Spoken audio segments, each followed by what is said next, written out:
ang mga kwento ng pag-ibig, kwento ng buhay at kwento ng pag-asa dito sa Barangay Love Stories. Love Stories.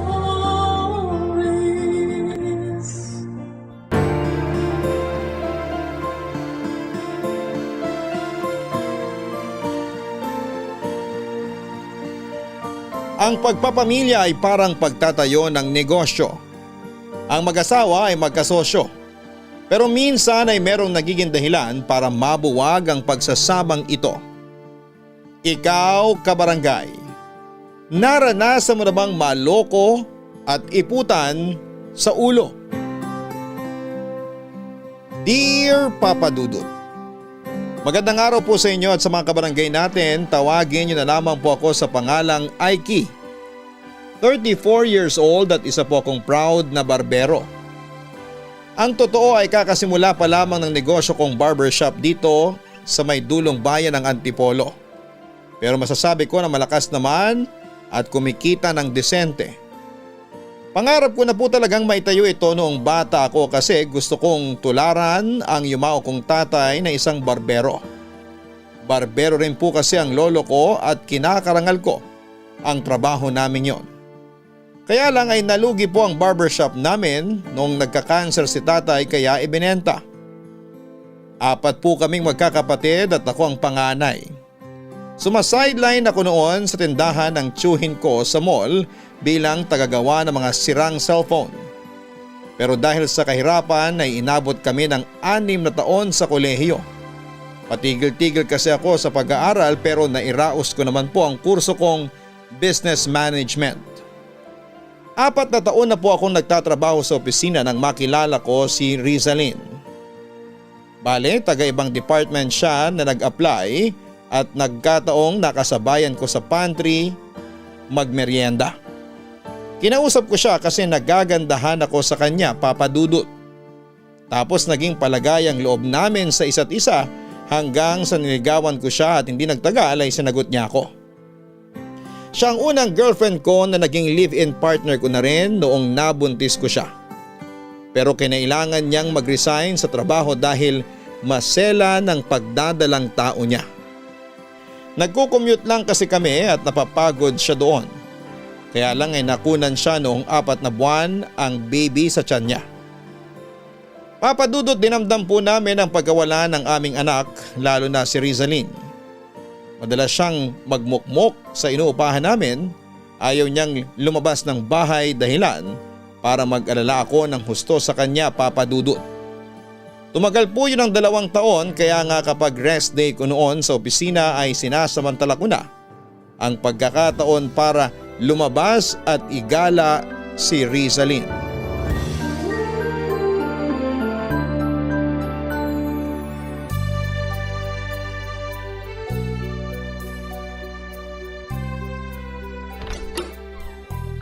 Mahal! Dumating na ba yung parcel ko? Parcel mo? May dumating kanina. Ayun oh. Medyo malaki nga eh. Ano na naman ba yan ha? Ano pa nga ba? Di mga gamit sa pangarap kong barberya. Nag-iipon na ako ng paunti-unti. Binibili ko online yung ibang gamit. Teka, bubuksan ko muna to. Wag mo na munang buksan yan. Saka na kapag tulog na ako. Ha? Bakit naman? Kasi baka mairita lang ako katulad ng pagkairita ko dun sa ibang mo pang binili. Ay, mahal naman. Bakit ka naman naiinis? Parang nga to sa business natin. Hindi ka ba natutuwa? Kasi nakakapagpundar na tayo ng mga gamit kahit paano? Paano kung sabihin kong hindi? May magagawa ka? Ay, mahal naman eh. Wag mo nga ako matawag-tawag na mahal. Naimbiyer na ako sa'yo, Aiki. Puro ka bili, puro ka gastos. Wala namang kwenta yung pinagbibili at pinagkakagastusan mo. Sino may sabing wala? Di ka ba nakikinig? Nagpupundar ako ng mga gamit para sa negosyong plano kong ipatayo. Alin, yung barbershop? May kumikita ba doon? Oo, meron. Meron daw. Sa pagkakaalam ko kasi, wala. Kita mo yung barberya doon sa may palengke? Yung nasa dulo pag kumaliwa ka sa eskinita? Ayun, nilangaw. Kakabukas lang tapos 4 na buwan lang tinagal, lugi na. Sarado na, for rent na yung pwesto. Hindi kasi maayos ang pwesto nila. Sinong customer ang gugustuhin dumaan sa masikip na eskinita para lang magpagupit, di ba? Wala talaga silang magiging parokyano pag ganyan. Kahit ako, maghahanap ng ibang barbershop. Dapat kasi, dun sila sa may unahan pumwesto. Dun sa may labasan. Mas dinadaanan nyo ng mga tao. Nahihibang ka na ba? Eh di mas lalo silang walang kinita. Mas mahal daw yung renta pag sa labasan. Mababawi naman nila yun pag dinagsa sila ng mga tao, mahal. Tsaka araw-araw, kailangan ng barbero kasi mabilis humaba buhok naming mga lalaki. Tsaka kayo rin mga babae. Hindi kami nagpapagupit sa mga barbero. Bakit yung nanay ko? Sa barbershop pinakalbo yung kapatid kong babae na maraming kuto.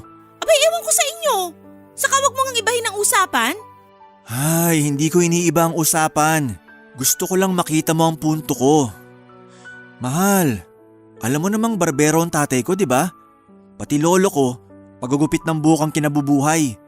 Pero nawala sa amin yung negosyong yun kasi nagkasakit yung tatay ko. Ni isang gunting, wala akong namana. Kaya nga eto ko, nagsisikap na makapagpundar pa unti-unti. Alam ko na yan, Aiki.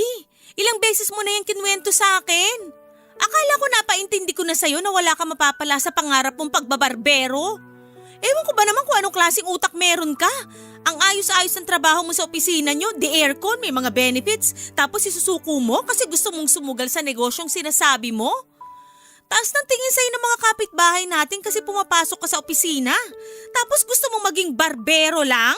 Huwag mo namang insultuhin ang pagiging barbero. Marangal na trabaho yun, mahal. Hindi sila nagnanakaw. Pinagpapaguran nila bawat sentimo na kinikita nila. Wala akong pakialam. Basta ayoko pa rin yung idea mong yan. Kaya kung ayaw mong mag-away tayo, wag mong bubuksan sa harapan ko yung parcel mo. Ipapakain ko sa'yo laman yan. Papalunok ko sa'yo yung bubble wrap. Sige, hindi ko na muna ito bubuksan. Aba dapat lang. Tigilan mo na rin muna yung pagbili ng mga gamit na ganyan. Nakakabwisit kasi.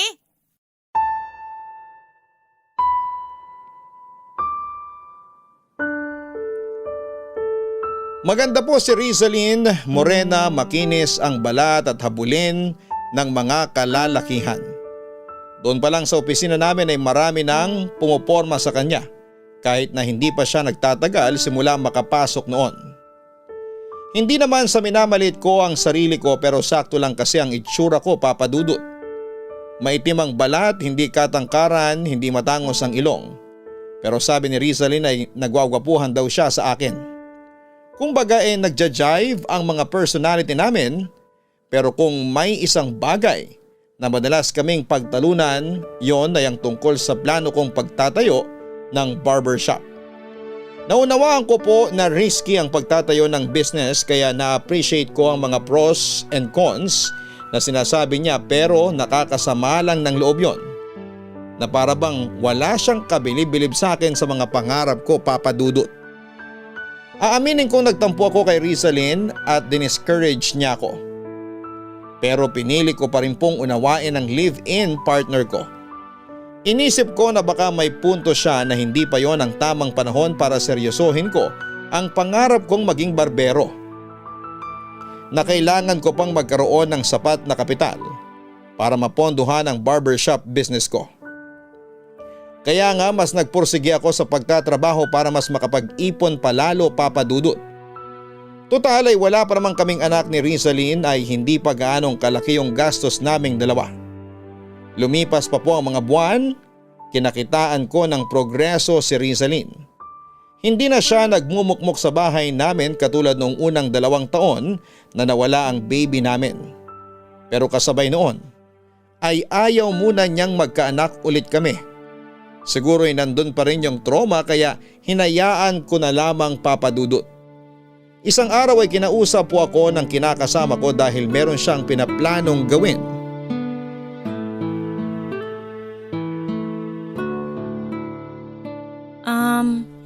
Mahal? Gising ka pa ba? Oo. Patulog pa lang sana. Hindi kasi ako makatulog eh. Bakit? May nangyari ba? Wala naman, pero may iniisip kasi ko. Kaya siguro hindi ako makatulog. Pwede mong sabihin sa akin. Baka sakaling mabawasan pag-iisip mo pag kinuwento mo. Tungkol saan ba? Wag na, baka mapuyat ka pa. May pasok ka pa sa trabaho bukas eh. Tulog ka na uli. Ipipikit ko na lang tong mata ko, baka dalawin na rin ako ng antok. Ayos lang naman sa akin. May alarm clock naman ako tsaka di ko maaati matulog tapos ikaw gising na gising pa riyan. Kaya sabihin mo na sa akin yung iniisip mo. Sige na nga. Ano kasi, kanina nagbabrowse ako sa Facebook. Tapos nakita ko yung kaibigan ko, si Margaret, yung taga Valenzuela. May cake business na siya. Talaga? Ang galing naman. Natatandaan ko sabi mo, nagkatrabaho siya nung dati sa panaderya. Tagabenta ng pandesal. Yung gawa sa malunggay. Alam mo, masarap yun. Oo, pero bawal sa akin yun eh. Allergic ako sa malunggay, di ba? Ay, oo nga pala. Pero ayun nga, nagulat ako kasi inalok ako nung nagchat ako sa messenger. Syempre nag-order ako. Made to order pala yun, sa makalawa pa darating. Gusto ko kasing tikman para mahusgahan. Ito tingnan mo yung design. Maliit lang naman yung bento. Sandali, saan na ba yun? Ito! Ayan, tingnan mo mahal. Cute, di ba? Ako namili ng kulay niyan. Uy, oo nga. Cute nga. Galing talaga ng mahal ko. Syempre, artistic yata ako. Marunong akong tumingin ng kulay. Ito ngang bahay natin, pinapaganda ko tapos ikaw lang yung panira eh. Sobra ka naman. Totoo naman. Kapag gusto ko kulay puti lahat, hahaluan mo ng dilaw o pula. Tingnan mo ilagayan natin ng kutsara sa mga plato. Hindi akma yung kulay sa iba pang gamit natin. Buy one take one kasi yun online. Kaya binili ko na. Nakamura pa tayo. Eh di sana pinili mo yung kulay puti para pare-pareho sila nung thermos natin saka water jug. Walang puti sa option mahal. Blue, green, tsaka yung pula lang. Kaya yun na lang ang pinili ko. Di ko naman alam gusto mo pala terno-terno. Tawag kasi doon, aesthetic. Di ko alam yun. Ay nako, yan yung sinasabi kong panira ka. Dapat kasi tinatanong mo ko para hindi tayo nagkakasalisin ng gusto. Pagtatalunan ba ulit natin yun? Akala ko tungkol sa cake na binibenta ni Margaret ang usapan. Ikaw kasi, nakakainit ka ng ulo. Naalala ko tuloy. Ako na naman po ang may kasalanan. Anong sabi mo? Wala. Sabi ko, tinanong mo ba yung kaibigan mo kung paano niya natutunan mag-bake at mag-customize ng mga cake? Aba oo naman. Sabi niya nag-enroll daw siya sa baking class. Libre lang, ganun. Talaga? Ang galing naman. Pero yung mga ingredients na gagamitin sa actual baking, yun ang bibilin. Kasi syempre, limitado lang naman stocks doon. Sa bagay, pero nakakabilib pa rin. Yun nga eh. Kaya iniisip ko, mahal, gusto ko rin mag-aral mag-bake.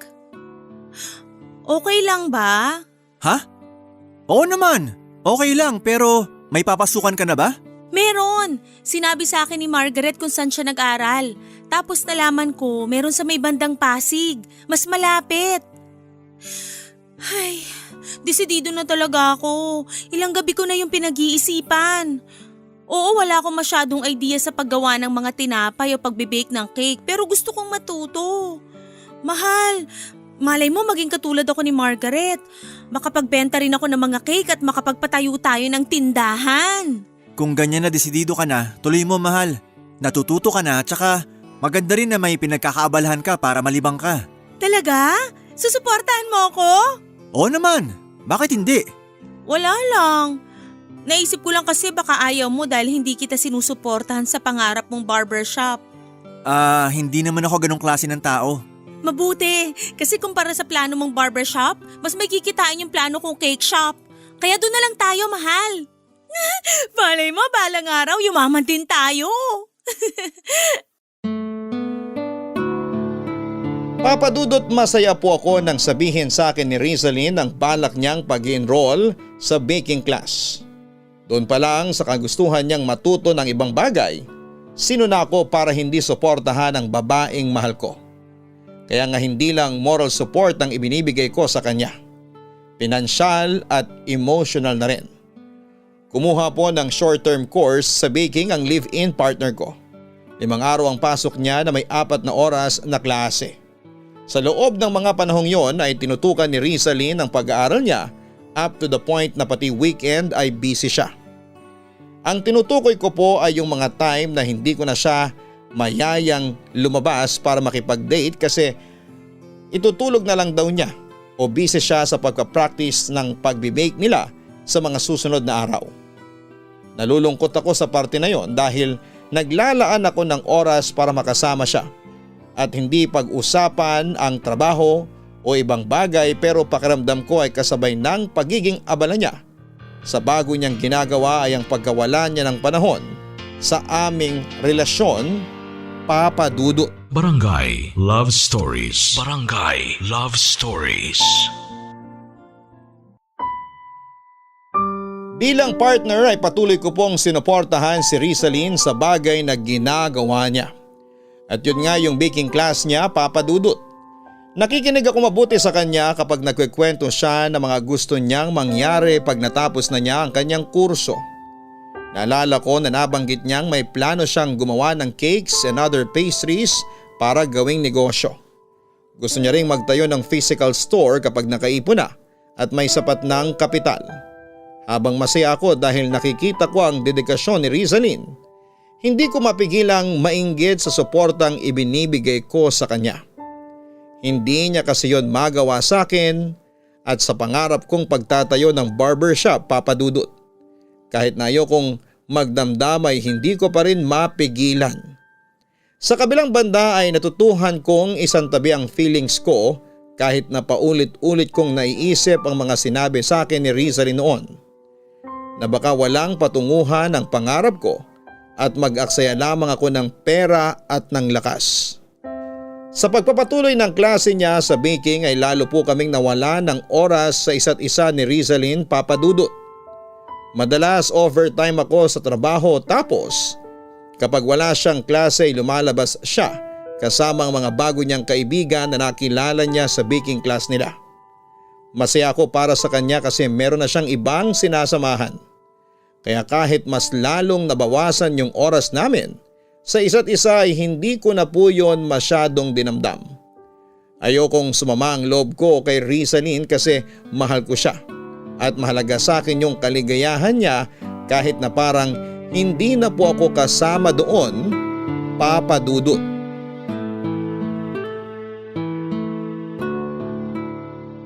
Ayan! Ako nag-bake niyan sa klase namin kanina tapos nag-uwi ako para ipatikim sa'yo.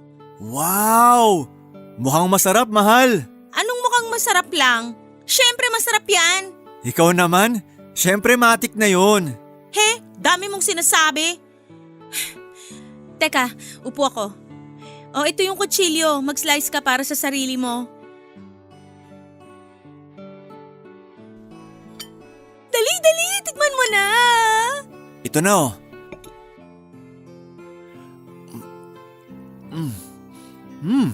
Ano na? Bagal mo naman ngumuya. Sandali, hindi ko pa malasahan. Teka, isa pa nga.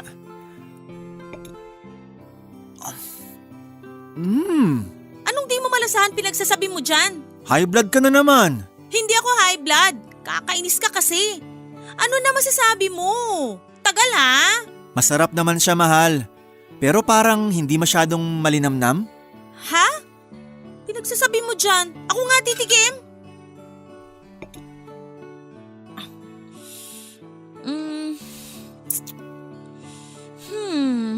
Pero masarap nga. Masarap. Pero tama ka. Hindi siya masyadong malinamnam. Parang may kulang pero ewan. Okay lang yun, mahal. Kakainin ko pa rin naman tong ginawa mong cake. Sarap talaga. Ang galing ng mahal ko.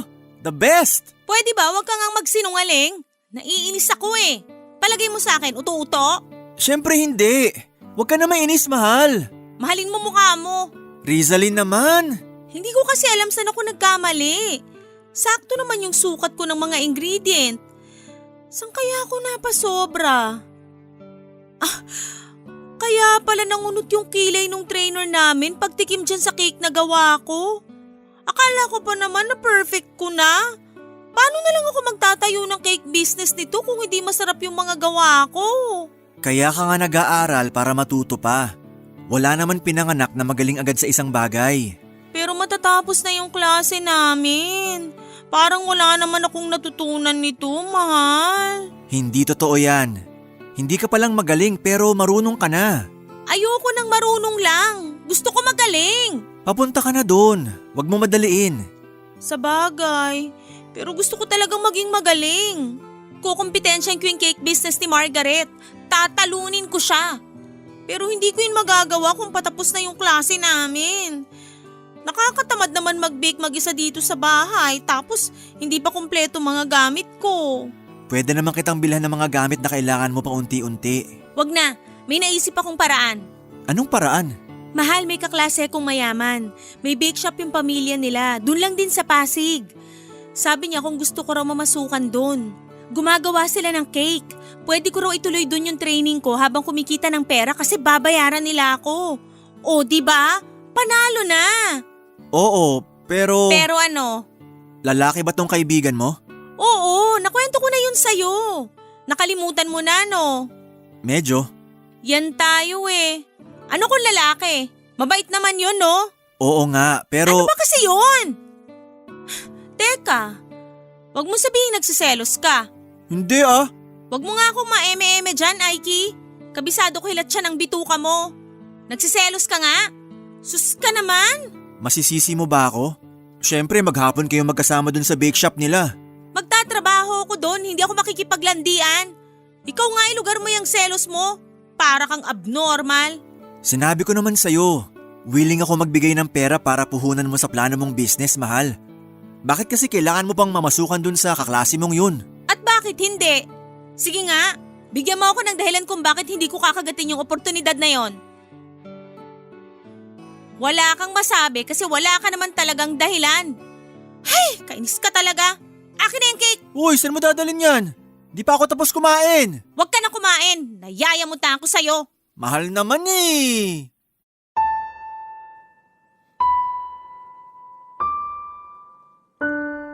Nang matapos ang kurso na kinuha ni Rizalyn sa baking, namasukan siya bilang trainee sa bake shop ng kaibigan niya para makaipon siya ng panimula sa plano niyang negosyo. At hindi po siya nagpapigil kahit na sinabi kong handa ko siyang bigyan ng puhunan. Ilang beses ko siyang kinumbinse kasi hindi maganda ang kutob ko, Papa Dudut. Ewan ko kung saan ang galing yung pakiramdam na yon pero sa huli, pinagbigyan ko rin si Rizalyn sa gusto niyang mangyari. Dahil sa bago niyang trabaho na 6 na araw sa isang linggo ang pasok, lalo kaming nagkalayo ng loob. Lalo siyang nawala ng oras sa akin at sa relasyon namin, bagay na kinakalungkot ko. At kahit na anong pilit kong unawain tulad ng madalas kong ginagawa, nauwi po sa away ang pagsasabi ko ng nararamdaman ko sa live-in partner ko. Madalas sinasabihan niya akong isip bata kasi daig ko pa raw ang alagaing sanggol sa pagiging clingy ko sa kanya. Na OA raw ako, na matanda na ako para pagtapunan ng atensyon at kung ano-ano pang masasakit na salita na hindi ko inaasahang masasabi niya, Papa Dudut. Pero nagbago po ang lahat ng isang araw ay nadatnang ko sa bahay na balisa si Rizalyn pag uwi ko galing sa opisina.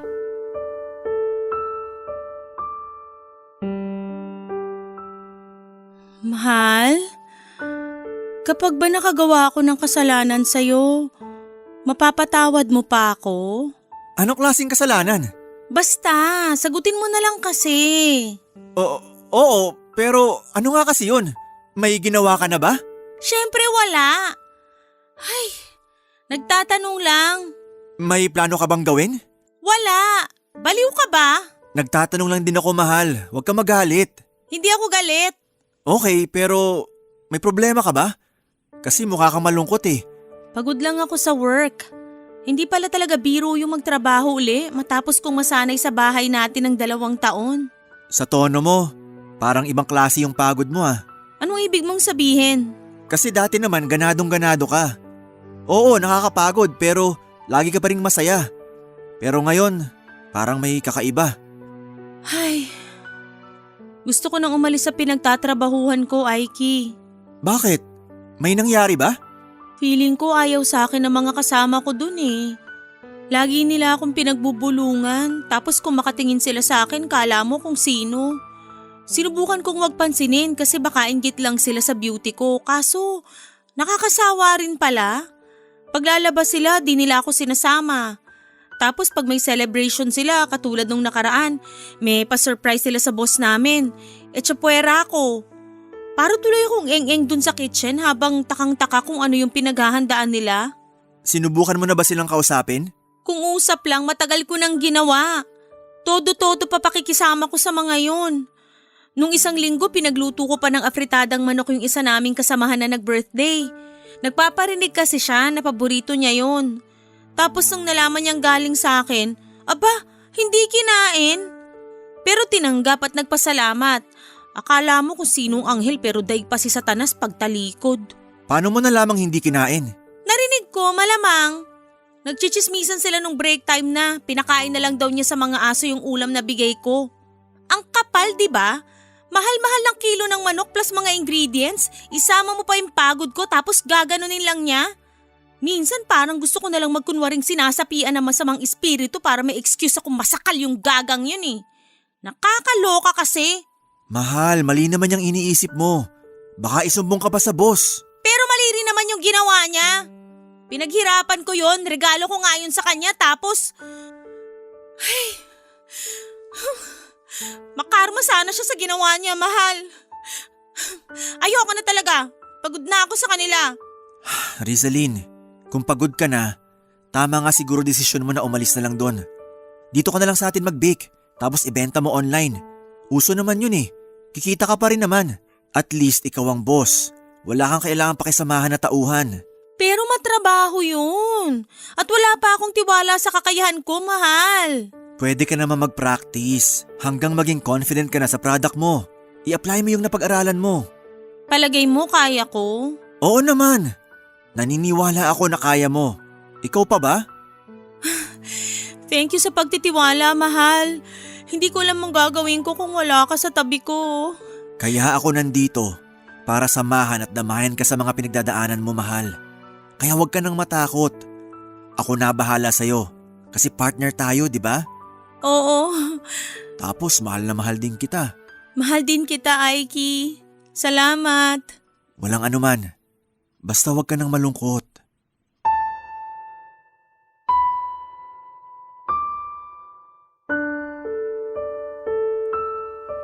Hindi pa rin malinaw sa akin kung saan nanggagaling yung labis na pag-alala ni Rizalyn. Pero mas nanaig po yung pakiramdam na i-comfort siya, Papa Dudut. Gusto kong mawala yung kung anumang takot na nararamdaman niya. At lagi niyang isipin na kasama niya ako, Papa Dudut. Hindi siya mag-iisa na harapin ang mga bagay na yon dahil nasa tabi niya ako bilang partner niya, Papa Dudut. Kung tatanungin ninyo ako kung ano ang isang bagay na kinakatakot ko ng mga panahong yon, walang iba kundi yung bumalik ang depresyon niya. Simula ng gabing yon ay kapansin-pansin na mas nagiging affectionate na sa akin si Rizalyn. Naging mas malambing siya. Naging mas maalaga sa akin at maasikaso. Nakikipagsiping na rin siya sa akin, Papa Dudut. Dati kasi halos ayaw na niya akong katabi sa kama. Napapatanong nga ako noon kung may nagawa ba akong mali para tratuhin niya ako ng ganon, pero sabi niya ay wala naman daw. Opo, nanlamig sa akin ang live-in partner ko. Hindi ko maramdaman ang presensya niya at natakot ako na baka maghiwalay na kami. Kaya nang bumalik yung dating Rizalyn na sweet at affectionate ay natuwa po talaga ako ng husto. Lumipas po ang ilang linggo, sinurpresa po ako ni Rizalyn nang sabihin niyang siya ay nagdadalang tao, Papa Dudut. Barangay Love Stories. Barangay Love Stories. Napakasaya ko po nang malaman kong buntis si Rizalyn, Papa Dudut. Siyempre magkakaanak na kami at lalaki na ang aming pamilya. Bagaman biglaan, hindi po unwanted ang baby namin. Nasabi ko po na biglaan kasi aminado ako na hindi ko pa masyadong napaglalaanan ng ipon ng pagbubuntis ng live-in partner ko. Kaya ang perang ginamit namin panggasto sa mga check-up niya ay yung ipon kong kapital para sa plano kong pagtatayo ng barbershop. Wala naman pong kaso sa akin kasi sa anak ko naman mapupunta yung perang iniipon ko. Naisip ko na lamang na baka hindi po talaga para sa akin ang pagnenegosyo. Kaya lalo ako nagsikap sa pagtatrabaho upang madagdagan ng savings namin at tuluyang mapaghandaan ang pagdating ng aming baby. Lumipas ang 9 na buwan, matagumpay na naisilang ni Rizalyn ang healthy baby boy namin via cesarean section. Medyo malaki ang ginastos namin pero worth it naman po kasi ligtas at buhay ang aming anak. Pero aaminin ko na wala akong lukso ng dugo na nararamdaman sa batang dinala ni Rizalyn ng 9 na buwan sa sinapupunan niya.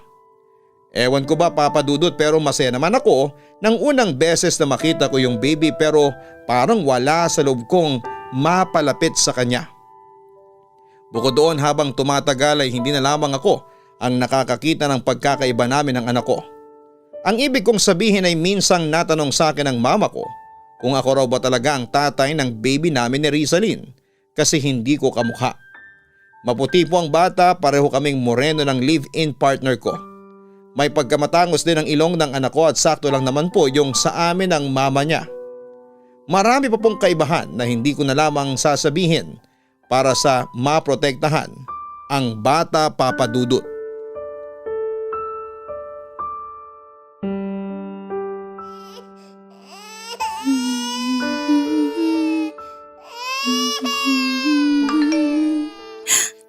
Uy, nag-reply na rin siya. Mahal? Mahal, umiiyak si baby. Mahal, ikaw na lang muna magpatahan kay baby. May ginagawa ako. Ay, naku anak, huwag ka na muna umiyak. Nakakarindi na kasi. Oh baby, tahan na. Nandito na si Papa. Halika, buhatin kita para di ka na umiyak. Oh, tahan na anak. Ay, mahal. Nagse-cellphone ka lang pala. Akala ko kung anong pinagkakaabalahan mo. Ano bang gusto mong palabasin? Wala. Punto ko lang, pwede mo naman ibaba sandali ang cellphone mo para patahanin si baby. Busy nga ako, di ba? Saka nandyan ka na, iuutos mo pa sa akin. Uy! Mahal? Rizalyn! Lintek! Ano ba yun, Nike? Kanina pa kita tinatawag, pero kulang na lang, dumikit yung mata mo sa cellphone mo. Tsaka sino ba yung kachat mo ha? Lapad ng ngiti mo abot tenga. Bakit ba dami mong tanong? Saka wala ka na doon. Anong wala na ako doon? May karapatan akong malaman kung sino yung ungas na nagpapangiti sa'yo. Naririnig mo ba yung sarili mo? Masyado kang praning. Sinong hindi mapapraning? Anong malay ko kung may ibang lalaki ka na pala na kinakausap dyan? Ay, anak ng sarsyadong isda naman, Aiki.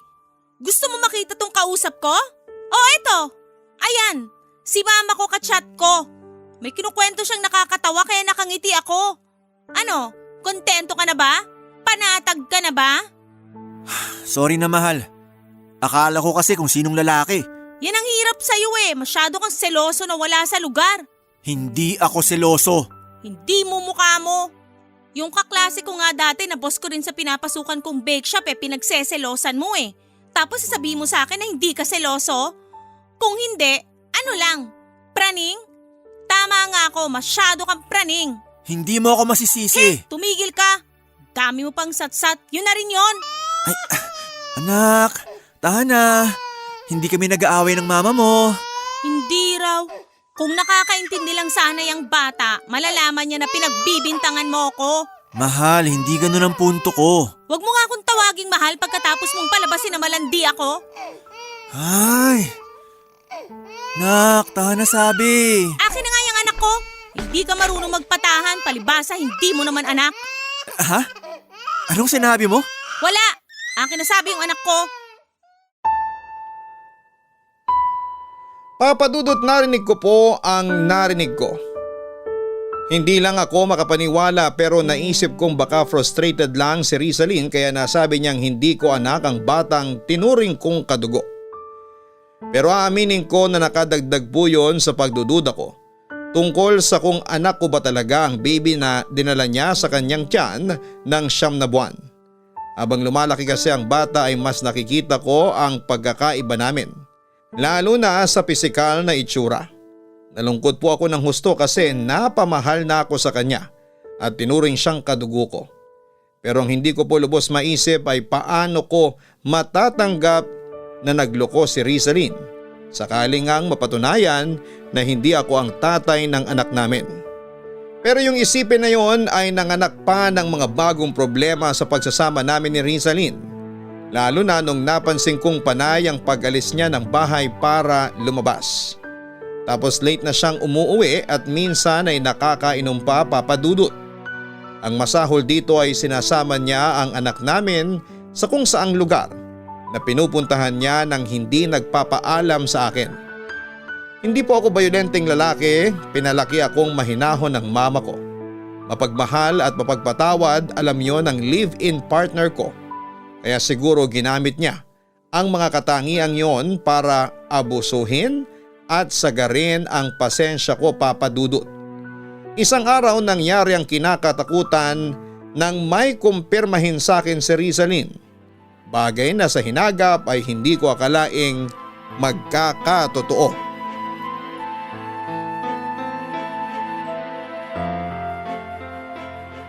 Anong sabi mo? Nakikipaghiwalay ka na? Oo, gusto ko nang makipaghiwalay sa'yo kasi hindi na kita mahal. Bakit? Paano nangyari yun, Rizalyn? Kasi hindi ko alam. Basta nagising na lang ako isang umaga na wala na yung pakiramdam ng pagmamahal na yun sa'yo. Hindi ko na mahanap, kaya sorry, ayoko na. May nagawa ba ako? Sabihin mo, kasi kung meron, handa naman akong ayusin para hindi masira yung pamilya natin. Wala kang nagawa, okay? Ako yung may problema kasi… Basta, hindi ko na talaga maramdaman yung pagmamahal ko sa'yo. Ayoko naman maging unfair at makisama pa sa'yo tapos ganun lang din pala. Pwede ba? Huwag mo na nga akong gawing tanga. Hindi ako naniniwala sa'yo. Alam kong may ibang lalaki ka na. Yun yung lagi mong ka-text at katawagan sa cellphone tuwing hating gabi kasi akala mo malalim na tulog ko. Yun din yung lagi mong kinikita kasama pa talaga anak natin. Di ba? Sabihin mo! Ay, naman. Huwag mo na akong pilitin kasi pag ginawa mo yun mas masasaktan ka pa. Wow! Concerned ka ba talaga sa akin o ano? Ewan ko sa'yo. Pinapadali ko na nga yung sitwasyon, gusto mo lagi madrama. Ano ka, nasa teleserye? Tunay na buhay to, ipapaalala ko lang sa'yo. Sagutin mo na lang kasi yung mga tanong ko. Huwag ka nang paligoy-ligoy. Bahala ka sa buhay mo, pero kung gusto mo talagang saktan ng husto sarili mo, sige, tama ka. Meron na nga akong iba at yung lalaking pinagseselosan mo nung una, yung kaklase ko at dating boss sa bake shop, siya na yung bagong mahal ko, Aiki. Ano? Ibig sabihin tama ako na may relasyon nga kayo? Tama ako na pinagselosan ko siya kasi iniibutan niyo ako sa ulo! Kung makapagsalita ka naman, akala mo asawa mo ko? Remind lang kita na hindi tayo kasal. Wala tayong pinanghahawakang kasulatan o papeles para umakto ka ng ganyan. Napaka-OA mo. Hindi mo ako pag-aari, hoy. Pero live-in partner kita at may anak tayo. May karapatan pa rin ako magalit sa inyo. Hindi mo anak ang baby na niluwal ko, Aiki. Hindi ka ba nakakahalata? Hindi kayo magkamuka. Ni hindi rin kayo magkakulay. Tiso yung anak ko tapos ikaw. Basta. Anong pinagsasabi mo? Paano hindi ko anak yung anak natin? May nangyari sa atin noon. Nabuntis kita. May nangyari sa atin pero matagal na rin may nangyayari sa amin ng ama ng baby ko. Malamang siya yung nakabuntis sa akin. Pinaako ko lang sa'yo kasi natakot ako nung malamang kong nagdadalang tao ako at hindi niya ako pananagutan. Pero nung pinanganak ko na yung anak namin at nakita niya yung picture ng baby, bigla siyang nagbago. Sabi niya sa akin, gusto niya maging tatay ng anak niya. Sino ko para ipagkait yun sa kanila? Sige nga. Wow!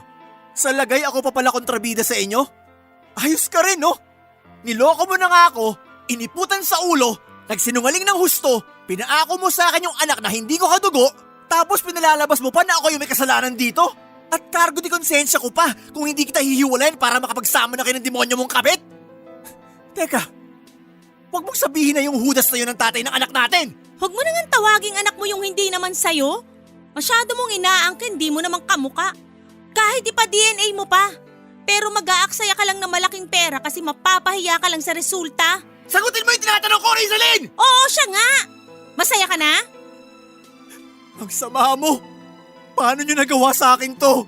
Sorry, okay? Hindi namin sinasadya. Nung una, business lang pinag-uusapan namin tapos nauwi sa ibang business. Sabi niya gusto niya akong kasosyo pero iba pala ibig sabihin nun. Lumayas ka na sa harapan ko! Umalis na kayo ng baby mo! Kasi ayoko na kayong makita sa pamamahay ko! Kapal na mukha mong babae ka! Ikaw na nga yung nakagawa ng kasalanan! Ikaw pa yung mukhang biktima! Di ko alam kung saan ka kumukuha ng lakas ng loob pero sana hindi ka karmahin sa ginawa mo!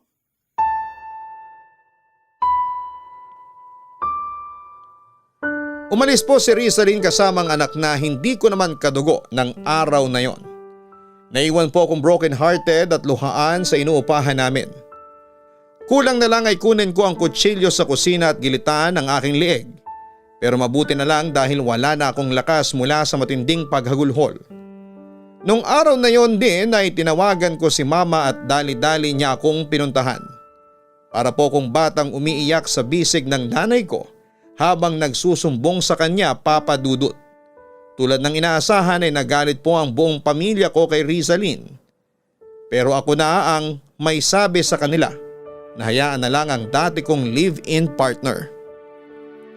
Nakisama po si Rizalyn sa tatay ng anak niya at sa huling balita ko ay nagkahiwalay din sila. Tapos ay nagkaroon ng malubhang karamdaman ng dati kong live-in partner dahilan para ikamatay niya. Napakasakit po ng ginawa sa akin ni Rizalyn. At bagaman masakit na nawala na siya sa mundong ito, ay hindi ko pa rin siya magawang patawarin. Hindi niya po yun deserve, Papa Dudut, kasi hindi lang siya nagloko. Pinagmukha niya pa akong kawawa. Inapakan niya yung pride ko at pagkalalaki dahil sa nangyari. Ni hindi ko maisip kung paano niya yon naatim. O kung nagagawa pa bang makatulog niya ng mahimbing sa gabi pagkatapos ng lahat noon. Hindi ko po alam ang kasagutan sa mga tanong ko at pinagpapasa Diyos ko na lamang ang nararamdaman ko ng mga panahong yon. Umuwi rin muna ako sa bahay namin para makasama ang pamilya ko. Malaki po ang naitulong nila para unti-unti ay maging okay ako, Papa Dudut. Hindi madaling mag-move on sa relasyon namin ni Rizalyn. Minahal ko siya, tinuring na parang mundo ko. Inilaan ang sarili ko sa kanya at bumuo ng mga pangarap na kasama siya. Pero lahat ng yon ay nawala. Gumuho na lang bigla at naiwan ako mag-isa, nasasaktan at pariwara. Akala ko ay hindi na ako makakausad pero lahat ng bagay, ultimo, matinding sakit at pagdurusa na pinagdadaanan natin ay merong katapusan. Sa kasalukuyan ay inaabala ko po ang sarili ko sa barbershop business ko, Papa Dudut.